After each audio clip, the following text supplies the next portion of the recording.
पधारे स्वागत करूं न कैसे। भगवान है पधारे स्वागत करूं मैं कैसे।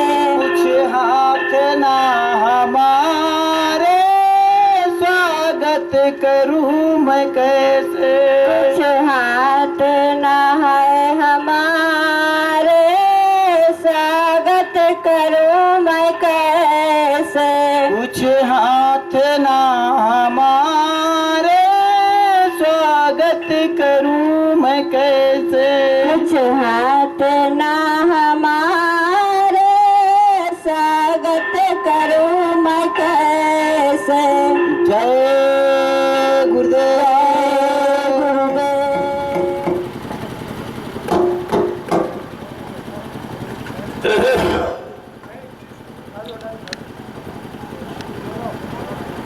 चलो प्रभु अपनी अपनी सेवा में लोगों वहीं से सत्संग सुनो ताकि तुम्हारी सेवा में बाधा न पड़े।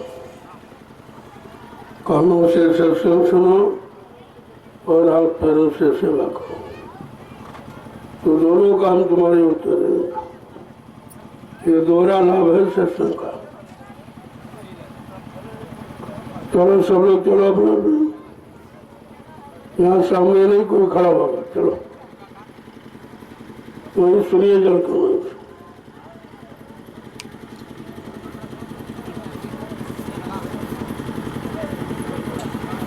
जब हम आप कोई काम संसार का, शरीर का, परिवार का या खेती, दुकान, दफ्तर का, व्यापार का कोई काम करते हैं तो अपने अपने धर्म के मुताबिक अपने अपने देवी देवता, इष्ट परमात्मा, खुदागढ़, गुरु का नाम लेके ही करते। ये हमारे देश की परंपरा। हम ऐसा क्यों करते हैं? हम देवी देवता भगवान को साक्षी मानकर सच्चाई, ईमानदारी, मेहनत से काम करेंगे और गाड़ी कमाई से बाल बच्चों की सेवा करेंगे। आए गए अतिथि का सत्कार करेंगे।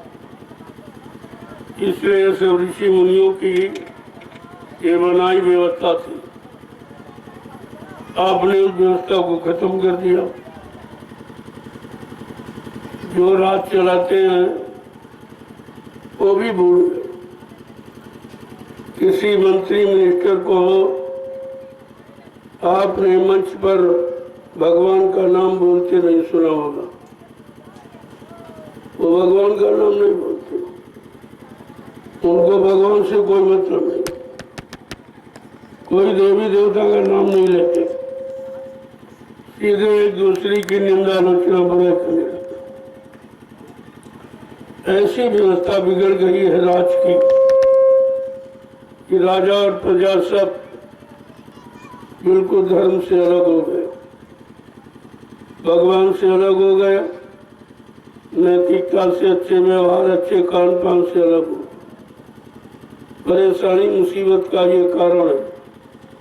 जब तक आप ये नहीं करोगे तब तक कितनी पूजा करो, कितना पाठ करो, कितना तीर्थ व्रत करो, गंगा स्नान करो, यज्ञ करो, लेकिन कुछ होने वाला नहीं है। जब तक तुम्हारा खान पान कर्म ठीक नहीं होंगे तब तक कुछ मिलने वाला नहीं। जो ये कर्म प्रधान देश है, यहाँ भगवान आए उनको भी कर्म करना पड़ा। चाहे कृष्ण आए हो, चाहे राम आए, कर्म यहाँ सबको करना पड़ा।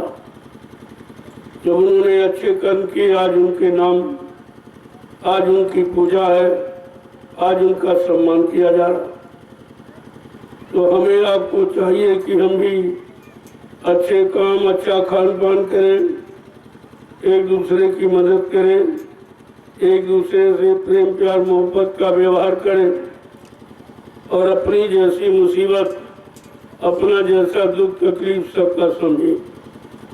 ये है नैतिकता।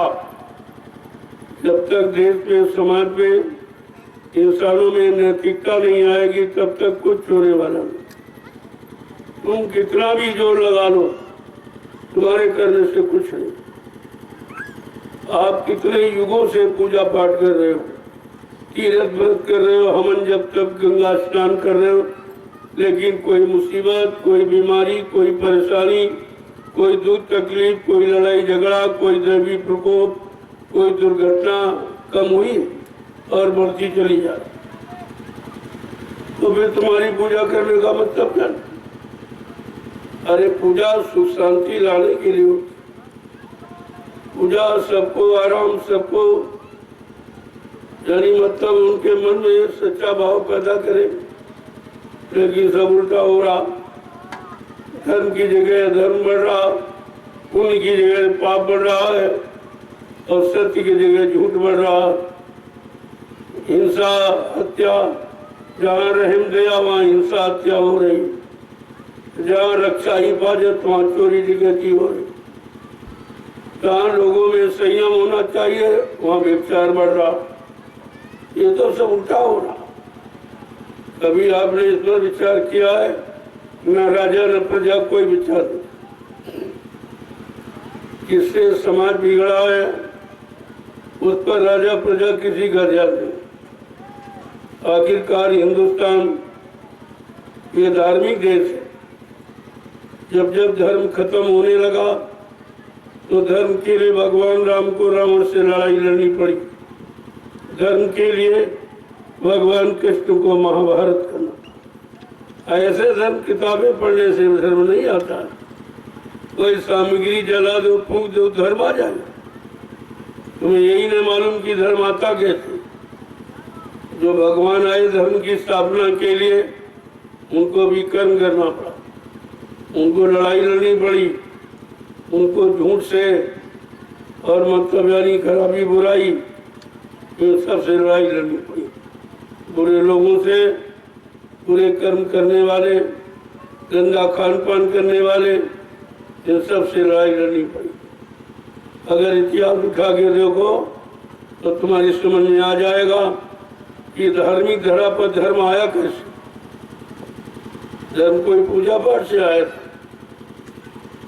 धर्म आया था लोगों का खान पान अच्छा, उनके विचार अच्छे हो, उनकी सोच अच्छी हो, उनका देखना सुनना उठना बैठना बोलना चालना सोचना समझना करना कराना सब अच्छा हो और अच्छे कर्म करें तो धर्म आ जाए। वो तो करने से आए, वो पढ़ने से किताबें सुनाने से धर्म नहीं आता। तो तुम सब यही करते हो, मिलता भी कुछ नहीं और मानते भी नहीं। अरे कोई काम संसार में करते हो तो कुछ पाने के, कुछ लाभ के लिए कर, चाहे खेती हो, दुकान हो, दफ्तर हो, बिजली व्यापार मजदूरी हो, कोई भी काम आप करते हो संसार में तो लाभ पाने के लिए करते हो। लेकिन जो ये पूजा पाठ कर रहे हो कितने युगों से, इससे आपको क्या लाभ मिला? कोई लाभ मिला इससे? ये लाभ क्यों नहीं मिला? कभी इस पर विचार किया या किसी से आपने पूछा कि मैं इतने दिनों से पूजा कर रहा हूँ, जिसकी पूजा कर रहा हूँ वो देवता नहीं मिला, जिस नाम से पूजा कर रहा हूँ भगवान नहीं मिला।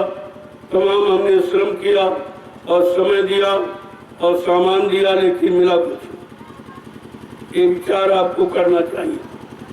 कुछ नहीं था, आगे दौड़े चले जा रहे, मिलता नहीं है फिर भी चले जा रहे बात।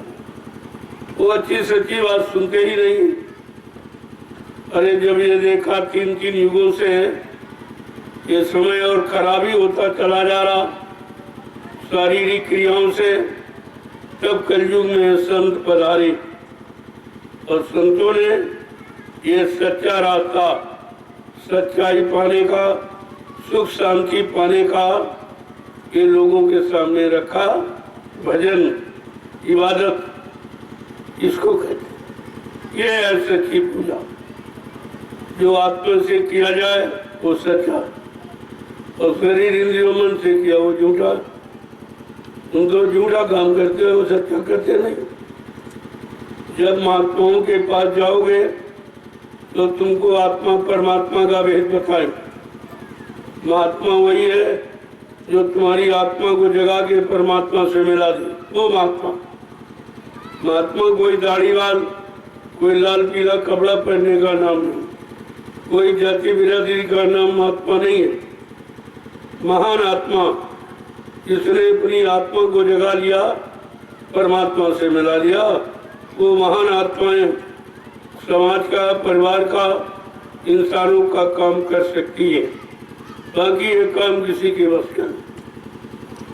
इसलिए काम कोई नहीं कर रहा, सब उस काम की बातें कर रहे हैं, उसकी केवल चर्चा कर रहे हैं, और चर्चा का इतना लंबा खर्चा जिससे कोई लाभ होने वाला है नहीं।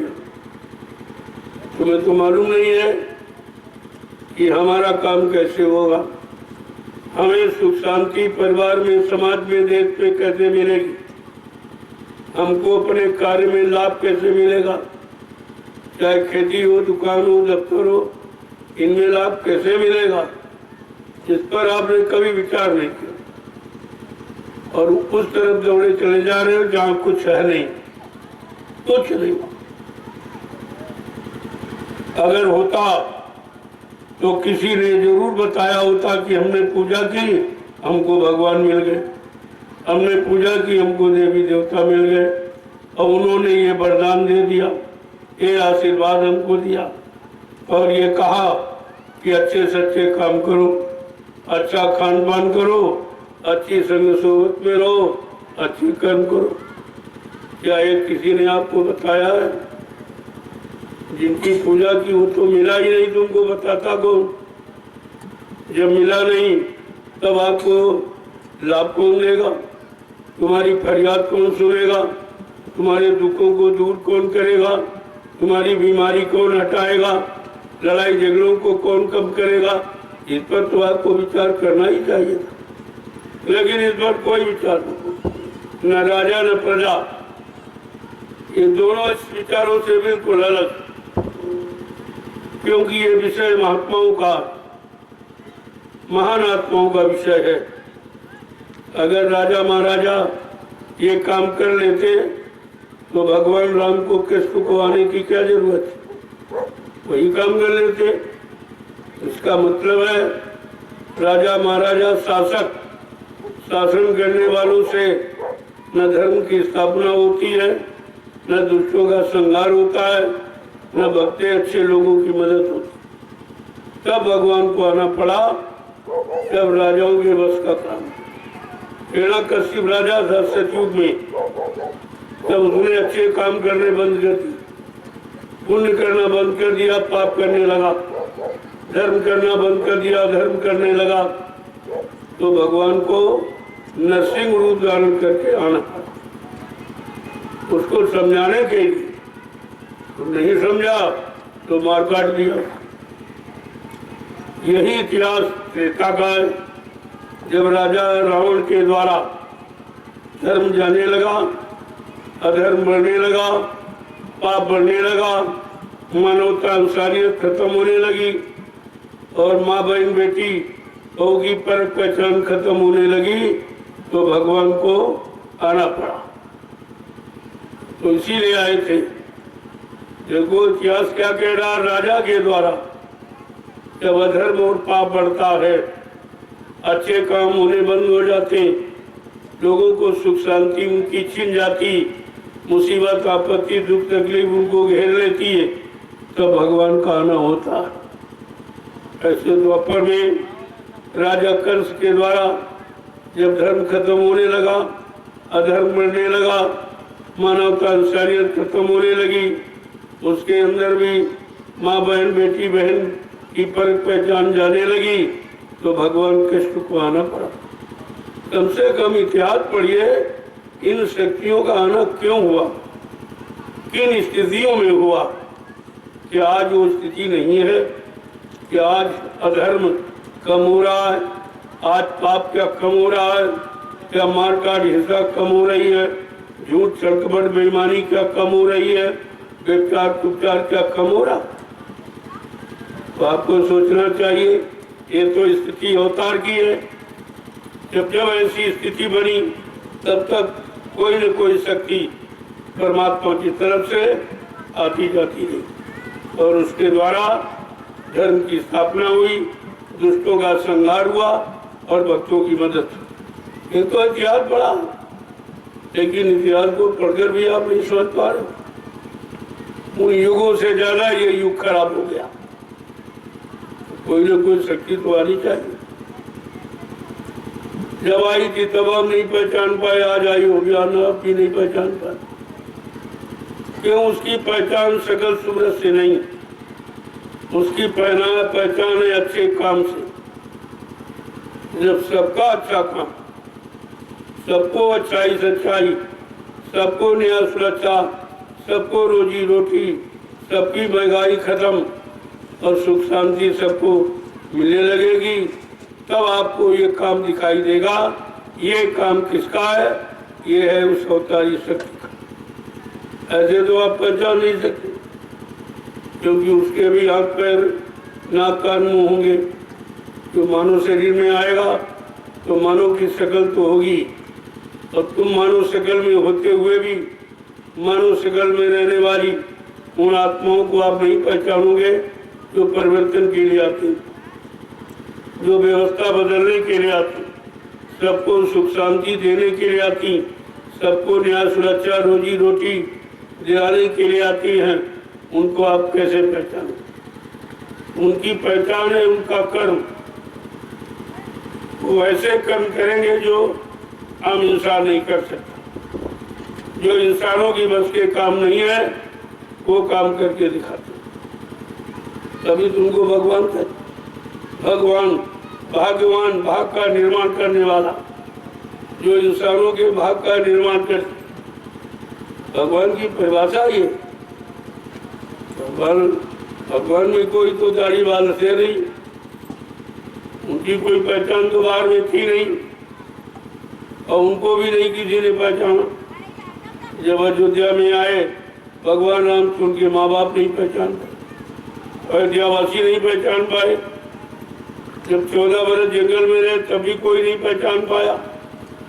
जब उनके अंदर ऋषि मुनियों के पास आश्रमों में जाकर उनकी सेवा और उनके आदेश हुक्मों का पालन करके उनसे वरदान आशीर्वाद प्राप्त किया, जब उन्होंने रावण जैसे अन्यायी का वध किया, तब लोग समझ गए अरे भाई अवतारी शक्ति, अवतारी शक्ति, भगवान आ गया, भगवान आ गया, भगवान। इसके पहले तुमने नहीं पहचाना, तो तब नहीं पहचाने अच्छा युग था, आपको खराब युग, अब तुम कैसे पहचानो? तो तुम्हारे पास कोई पहचान ही नहीं कि तुम्हारे भाग्य का निर्माता कौन? भगवान।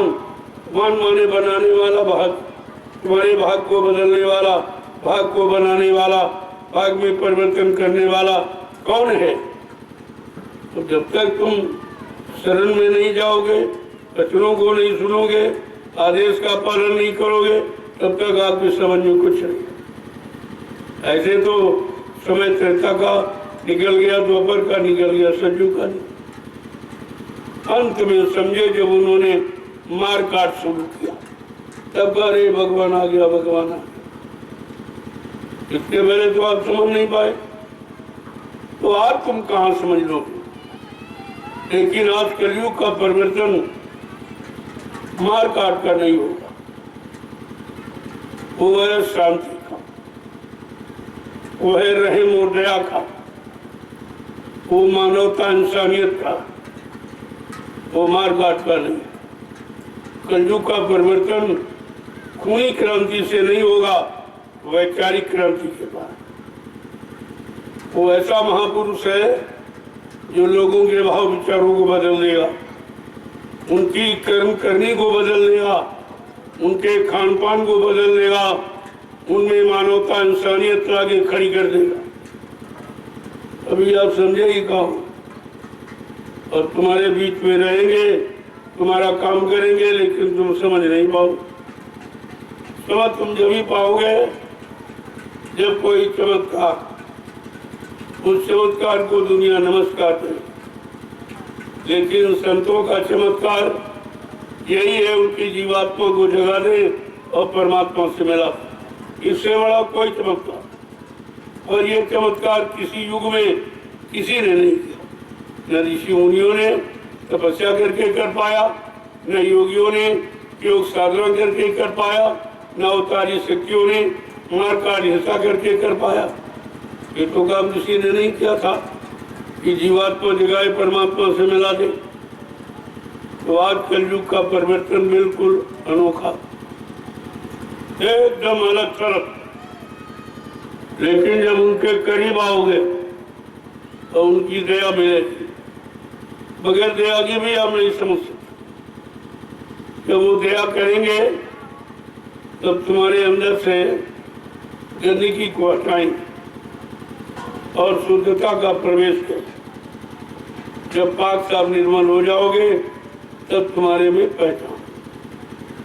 आंखों के ऊपर का मैल, जब ये काम क्रोध लोभ मोह अहंकार ईर्ष्या राग द्वेष का जो मैल आपने चढ़ा रखा गंदगी, जब ये उतर जाएगी तब आपकी समझ में आएगी ये शक्ति किसे कहते हैं।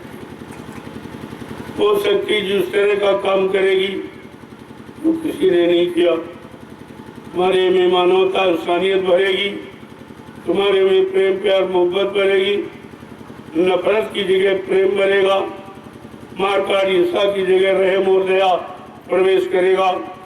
और जो लोग भगवान खुदा से दूर जा रहे हैं उनको नजदीकी प्रदान करें।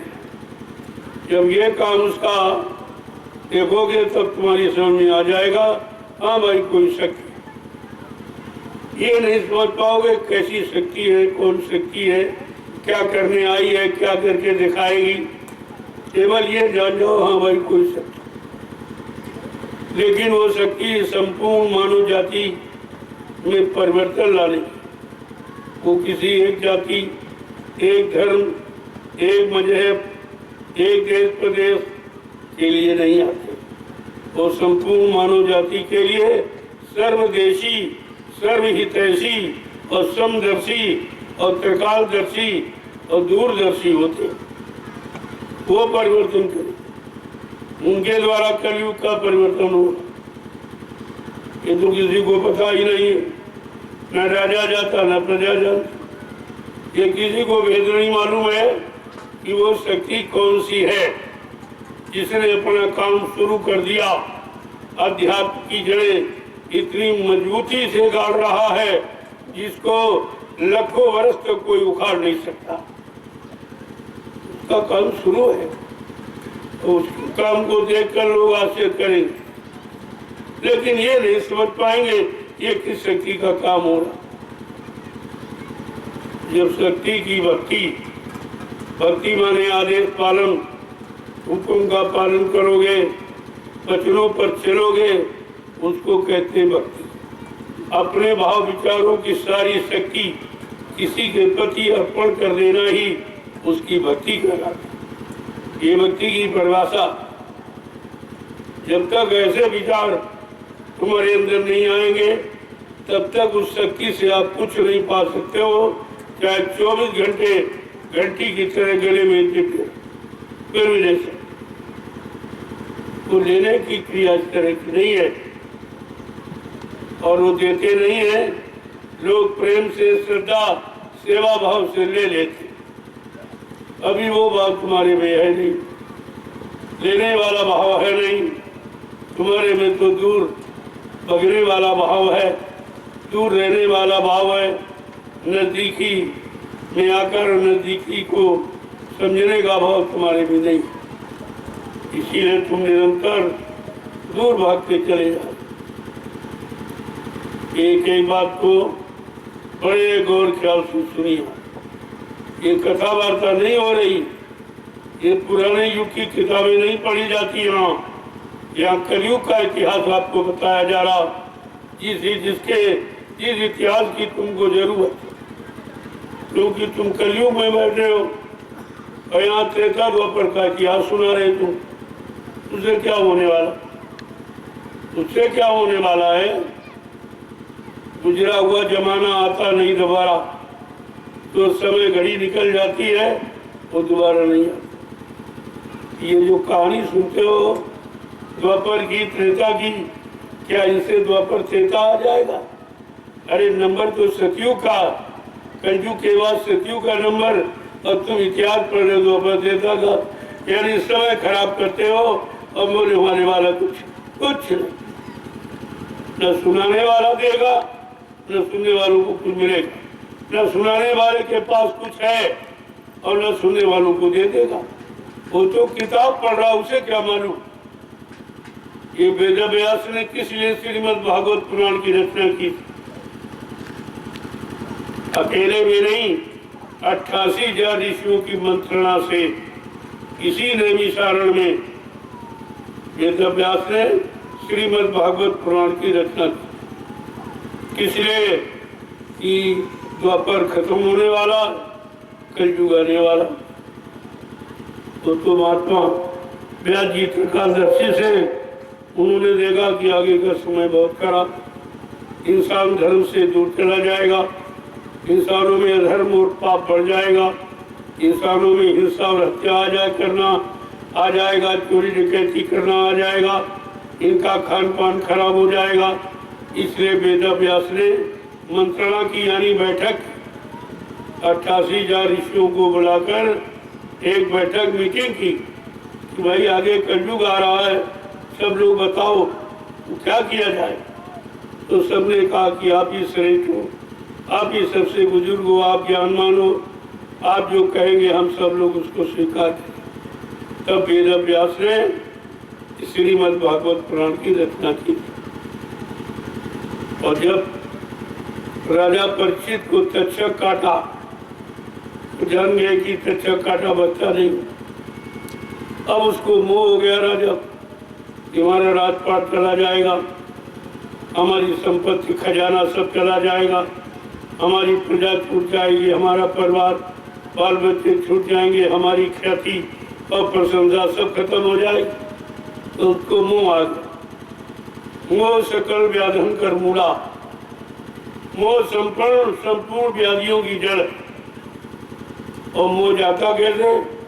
तो गोस्वामी महाराज ने क्या लिखा, बिन सत्संग न होए मोह भंगा, बिना सत्संग के मोह भंग नहीं होता। अब सत्संग कोई जानता नहीं था, तो जंगल से सुखदेव मुनि को बुलाया गया। वो भी वीतरागी महात्मा लंगोटीधारी थे, उनको बुलाया गया।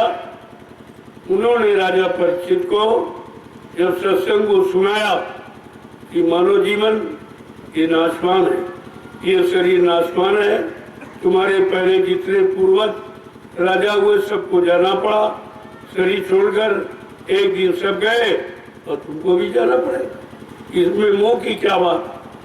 धीरे धीरे साप्ताहिक सत्संग जब सुनाया सुखदेव मुनि ने राजा परीक्षित को, तब उनको ज्ञान हो गया और धीरे से शरीर छोड़ दिया। अब आप सोचिए, सुनाने वाले थे सुखदेव मुनि और सुनने वाला था राजा परीक्षित। ये उनके लिए लिखी गई। यहाँ न कोई सुनाने वाला सुखदेव मुनि है, न सुनने वाला कोई परीक्षित है। कैसा अंधा गुरु और बहरा चेला और होए नरक में ठेली ठेला। यहाँ तो ये बची, इनको ये भी नहीं पता है तुम भोगी हो कि योगी हो। ये योगियों का विषय है। तो योगी थे सुखदेव मुनि जी, बाल ब्रह्मचारी लंगोटीधारी थे। उन्होंने सुनाया, उनका असर राजा परीक्षित पर पड़ा और उनके अंदर मजबूती आ गई।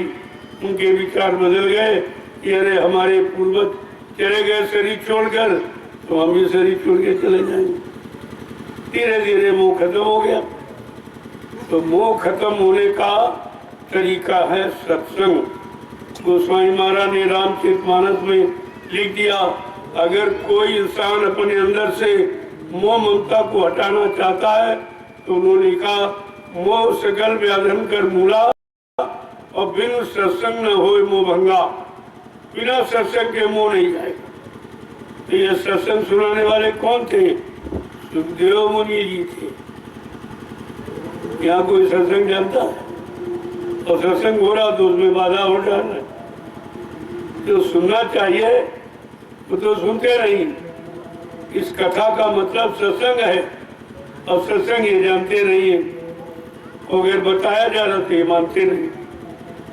सब कैसे होगा, ये विचार करना चाहिए। इसीलिए मैं 1 घंटे का समय देता। सारा दिन खाली है, आपको कहना चाहिए। मैं तो किसी को मना नहीं करता। मैं केवल 8 बजे से 9 बजे 1 घंटे का समय देता हूँ और 1 घंटे में वो चीज कहूंगा जो तुम हिंदुस्तान में कहीं नहीं कहो। कहीं चले जाओ, तुमको ये बात कोई नहीं। जो असली अर्थ है, जो असली मकसद है रामचरितमानस लिखने का, यानी मतलब है और भागवत पुराण लिखने का, 4 वेद लिखने का जो मतलब मकसद है, मैं आपको 1 घंटे में बताता हूँ। ये तो तुम सुनोगे नहीं, तुम्हारी समझ में भी नहीं आएगा, क्योंकि तुम विपरीत दिशा में जा रहे हो। तुम्हारा खान पान गंदा है, तुम्हारे भाव विचार गंदे हैं, तुम्हारे कर्म गंदे हैं। तो तुम इस शुद्ध चर्चा, जिसे सत्य का संग कहते, ये कभी नहीं सुन पाओ, न तुम्हारी समझ में कभी आए। इसलिए प्रेमियों, तुमको ये समय मिला है सत्संग सुनने का भी और परमार्थी समनाम सेवा करने, वो भी रास्ते में करना। आज लोग दिन में परिश्रम नहीं करते और तुम रात दिन दोनों तरफ करते। ये मतलब दिखा रहा हूँ, देखकर भी तुम्हारी समझ में नहीं आ रहा। मैं कोई भाषण की प्रवचन करके नहीं बता रहा हूँ, आपको करके दिखा रहा हूँ। इसलिए कड़ी धूप में लोग घर से बाहर निकलना पसंद नहीं करते और ये मिट्टी हो गया। और ये कोई मजदूर नहीं है, उनके करीब आओ, इनसे चर्चा करो तो तुम्हारी समझ में आएगा। ये बड़े बड़े अधिकारी कर्मचारी, बड़े बड़े धनवान जो तुमको खरीद लेंगे, लेकिन इनमें मानवता, इंसानियत, इनमें सेवा भक्ति है। और ये किस तरह से, अरे जमीन बनाई जा रही, क्या जमीन खा के ले जाएंगे? कि हम ले जाएंगे? जमीन तो रामशाला में ही रहेगी और यहीं के आगे आने वाले लोग, जो बच्चे आएंगे, वो इसका प्रयोग करेंगे, तो उन्हीं की व्यवस्था। लेकिन तुम्हारी समझ में आ ही नहीं रहा कि बाबा जी जमीन उठा के ले जाएंगे, बाबा जी जमीन कब्जा करने आए। हम ये कब्जा करने आए हैं कि हम तुमको हमेशा के लिए इस जमीन का कब्जा सिखाने आए। कैसे कब्जा करो? धर्म पर कब्जा करो, अधर्म को भगाओ, सत्य पर कब्जा करो, झूठ को भगाओ। इसके ये सीखो, सीखना आपको ये चाहिए। ये तो आप सीखते नहीं हो, पहली बात तो आप जानते नहीं हो। अगर सही सच्ची अच्छी बात हम बताएं तो आप मानते नहीं। यही अब रावण में था, यही कंस में था, यही जरासंध में था, यही हिरण्यकशिपु में था और यही तुम्हारे में। अब ये सोच लो उनका इतिहास क्या हुआ, क्या सजा उनको मिली, तो तुम्हें क्या हुक्म मिले? उनको तो समय से रोका भी जा रहा है और कहा जा रहा भी इसको सुन लीजिए 1 घंटे का, इसके बाद आप कथा सुनिए, तब तुम्हारी कथा समझ में आएगी। जब सत्संग सुन लोगे तो कथा का एक शब्द समझ में क्यों? कथा यही बताती कि परमात्मा की था, परमात्मा की नींव कहाँ है, परमात्मा कैसे मिलेगा मानव शरीर में, जीते जी मिलता कि मरने के बाद मिलता, ये सब जानकारी आपको मिली। लेकिन तुम अच्छी सच्ची बात सुनना नहीं चाहते, तुम्हारी समझ में नहीं आता। संत मिले तब अंत मिले। अगर अंत चाहते हो तो संतों के करीब जाओ, वो हर चीज का अंत करेंगे। बुराई का भी अंत करेंगे, अधर्म का भी अंत करेंगे, पाप का भी अंत करेंगे, हिंसा का भी अंत करेंगे, झूठ छलकपट बेईमानी का भी अंत करेंगे। तो हर चीज का अंत और सच्चाई और अच्छाई की स्थापना करें। इसके लिए काम हो रहा, ये जमीन इसी के लिए तैयार की जाए। क्यों? ये जमीन किसकी है? आप कहोगे मेरे बाबा की, मेरे बाप की। नहीं, ये जमीन 88,000 ऋषि मुनियों की, जिन्होंने तपस्या करके अपने शरीर को गला दिया, हड्डियों को, सुख समृद्धि को छोड़ दिया और केवल तपस्या की। अब तपस्या करके क्या मिलता है? तब से राज। तपस्या करोगे राजा बन जाओ, और राज वो करोगे तो नरक में चले जाओ। तब से राज, राज से नरका, इसमें नहीं कुछ फर्क का, इसमें दिमाग फर्क नहीं है। तपस्या करोगे तो राजा बनो, अगर राज का परित्याग करोगे तो भगवान को प्राप्त हो जाओगे, और भोग करोगे तो फिर नरकों में चले जाओगे। दोनों रास्ते हैं आपके सामने, इसलिए जानकारी आपको दी जा रही। मैं तो बहुत थोड़ा समय देता हूँ, थोड़े समय में आपको बड़ी बात जो आपको कहीं नहीं मिलेगी। हिंदुस्तान में कहीं चले जाइए, ये सच्चाई, ये गहराई आपको कहीं। जय गुरुदेव, जय गुरुदेव,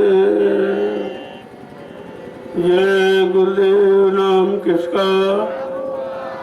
प्रेमियों, प्रभु के नाम को जोर से बोलो, जय गुरुदेव। जोर से बोलो, सब मिल बोलो, बोलना होगा, अभी से बोलो। दुख दर्द हरेंगे, सब कष्ट मिटेंगे, सुख शांति भी देंगे। सबके दाता, सबके मालिक, प्रेम से बोलो, ये नाम नहीं इंसान का, ये काम नहीं इंसान का। प्रेमियों, इंसानों के बस का काम नहीं है जो तुम ये कर रहे। ऐसी कड़ी धूप में लोग घर से निकलना नहीं चाहते, अपना काम करना नहीं चाहते, और ये प्रेमी परमार्थी सेवक, इसमें इनका कोई स्वार्थ नहीं, कोई लोभ लालच नहीं, कोई मजदूरी की इच्छा नहीं है। पहले ये समझिए, आज कलयुग में बिना पैसे के कोई कदम नहीं देता। लेकिन यहाँ देख लीजिए आप, ये तो करके दिखाया जा रहा। ये असल भाषण का विषय नहीं है, ये करने का विषय, तो आपको कर दिखाया। अब आप लोग अपनी सेवा करो, क्योंकि वो लोग अपना कार्यक्रम करना चाहते। हम किसी के कार्य में बाधा नहीं, ये मेरा काम। निंदा आलोचना बुराई करना ये मेरे सिद्धांत में नहीं, सीधी मोटी बात। जय गुरुदेव। अब आप लोग सेवा करिए, भाई जब बुलाऊंगा तब आए। चलो थोड़ा सा काम करो,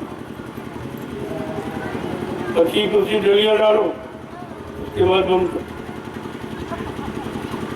सब लोग 25 डलिया डालिया, इसका कुछ विशेष लाभ।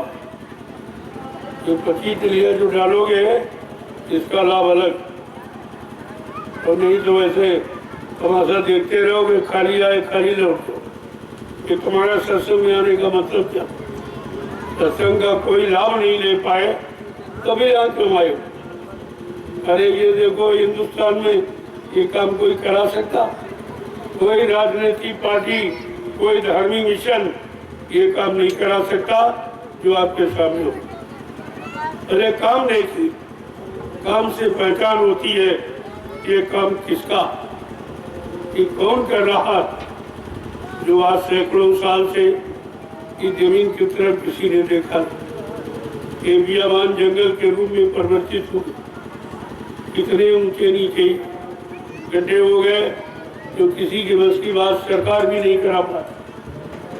और आज आपके सामने एक नया प्लेटफार्म तैयार किया जा रहा है आध्यात्मिक चर्चा को सुनने सुनाने की।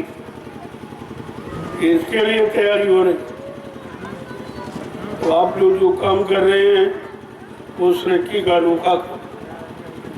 इसलिए मैंने इसका लाभ बिल्कुल एक जरिया अगर डालोगे तो एक माला स्वीकार।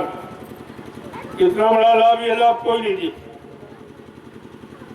एक जरिया पर एक माला स्वीकार है, ये लाभ देखिए आप पहले। और ये भी लाभ नहीं ले पाए तो इससे श्रद्धा अध्यात्म पाने का फिर कोई रास्ता ही नहीं। चलिए आप जल्दी ले डालो। इसके बाद महाप्रसाद ले लो। ये प्रसाद भी हिंदुस्तान में कोई नहीं देता।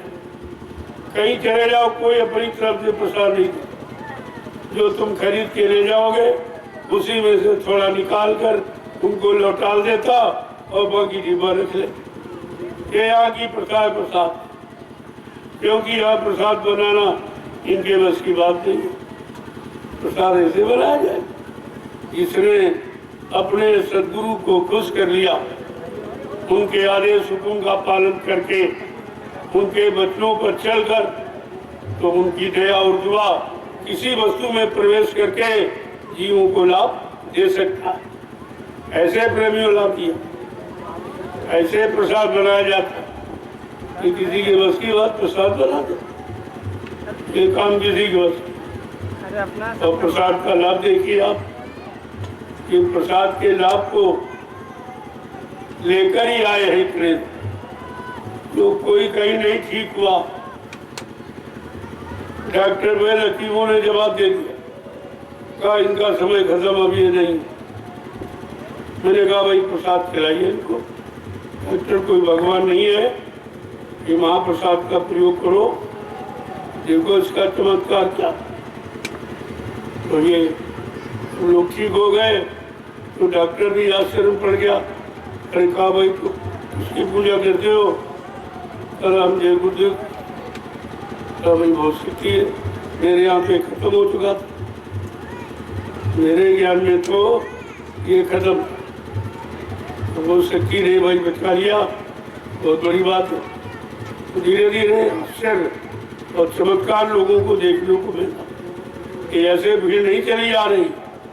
इन्होंने कुछ पाया है जो हिंदुस्तान में रुपए पैसे धन दौलत सामान से भी कोई नहीं दे सकता, वो इनको ये दया से मिला। तब ये आ रहे चले आए और भीड़ ये गुरु पूर्णिमा तक आप पहुंची। और गुरु पूर्णिमा में अपार भीड़, कितने लाख लोग इस जंगल में आ जाएंगे, तुम देखते रह जाओ। कितने लाख, उसी की तैयारी हो रही है। क्योंकि इतने लोग आएंगे, उनके बैठने की जगह चाहिए, उनको भंडारा चलाना, भोजन खिलाना, उसके लिए जगह चाहिए, उनको साधना भजन करना, उसके लिए जगह चाहिए, बैठ के सत्संग सुनना है, उसके लिए जगह चाहिए, सेवा करेंगे, उसके लिए जमीन। अगर जमीन को तो कुछ नहीं होगा। ये जमीन इस काम के लिए ली। पहले काम देखो, समझो। इतने लाख लोगों के कर्म कर जाएंगे और तुम तमाशा देखते रह जाओगे। ऐसे ही वो अपना काम बना के चले जाएंगे और तुम तमाशा देखते रह जाओगे। जय गुरुदेव। क्योंकि हमेशा चिराग के नीचे अंधेरा हो, तो अंधेरे में रह रहे थे, इनको दिखाई नहीं दे रहा ये क्या हो रहा है, कैसा काम हो रहा हो। जो हिंदुस्तान में कहीं चले जाओ ये कोई नहीं करा सकता। ये तुम्हारे राजा के बस का भी था। जो यहाँ हो रहा है ये किसी के बस की बात नहीं है। प्रधानमंत्री मुख्यमंत्री भी इतने लोगों को बिना स्वार्थ इस भीषण गर्मी में इतने लोगों को नहीं बना सकता, वो भी ये काम नहीं करता। जिनको देखिए आप, अपना किराया भाड़ा खर्च कर, अपना डीजल पेट्रोल खर्च करके, अपना नाश्ता लेकर के बिस्तर के आए और सेवा कर रहे हैं। और देख लीजिए अपने अनंत जन्मों के पाप कर्म को उतार रहे हैं। ये काम किसी के बस का नहीं है। कोई कितना बड़ा ज्ञानी ध्यानी विज्ञानी हो, आप कहो कि 1 करोड़ रुपए ले लो, हमारा पाप उतार दो, तो ये काम प्रेमियों को नहीं करना। जो रुपए पैसे धन दौलत सामान से नहीं हो सकता, वो केवल आदेश पालन से कराया जाता। तो ऐसा आदेश पालन है कि मिट्टी ये किसके लिए डाल रहे?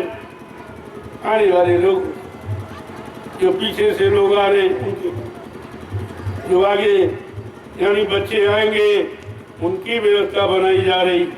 ये कोई अपने बाल बच्चों के लिए मिट्टी नहीं डाले, कोई कब्जा करने यहाँ नहीं आए।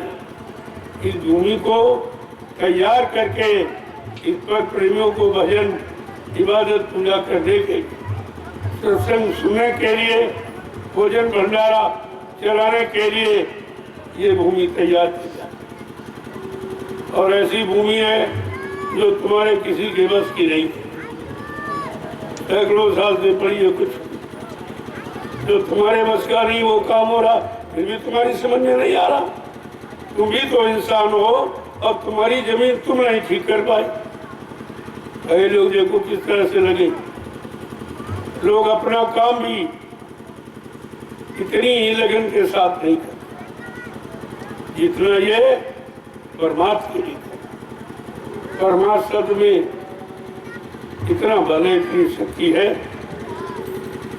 जय गुरुदेव। अब आप पति डलिया पूरी कर लो और आ जाओ प्रसाद। जय गुरुदेव।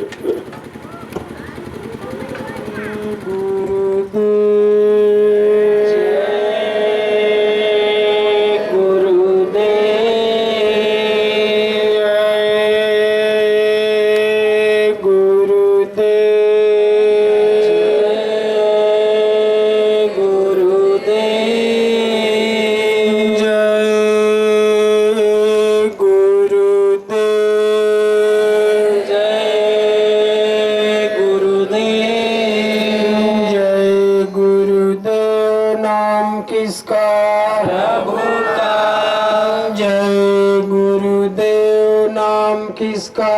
प्रभु का। जय गुरुदेव। नाम किसका? प्रभु का। प्रभु का प्यारा नाम। जय गुरुदेव। जगमग जगमग ज्योति जली है।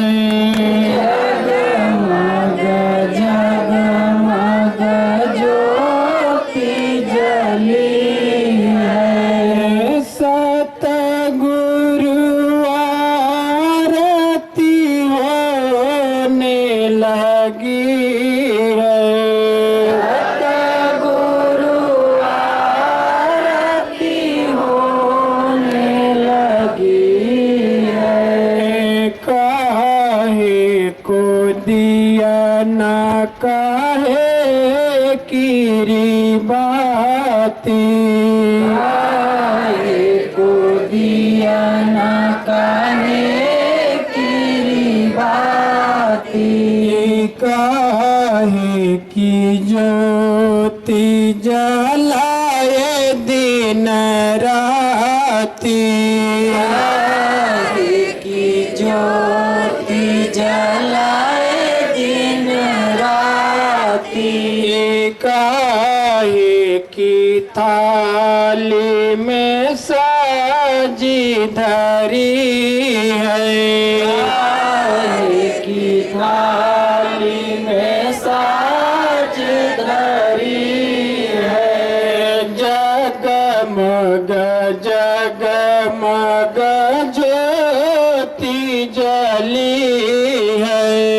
जगमग जगमग ज्योति जली है। सतगुरु आरती होने लगी है।